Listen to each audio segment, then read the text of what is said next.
Thinkorswim versus Etrade versus Robinhood. First, we have is Thinkorswim. It's an advanced trading platform designed for serious traders.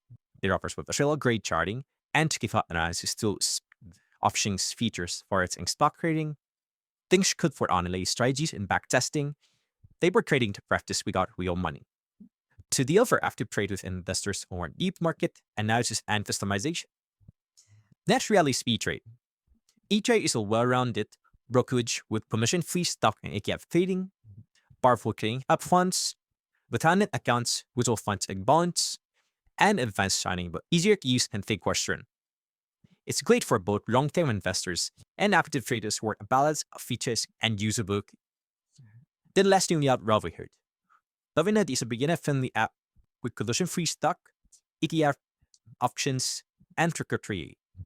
It's simple and user-friendly interface, fractional shares and instant deposits, and limited research and analysis codes.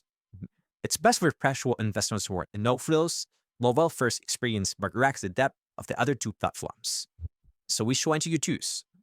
For advanced trading and deep analysis, Thinkorswim is a solid choice. For balanced features and often testing, Etrade is a great option. But for easy, beginner-friendly trading, Robinhood is the best fit.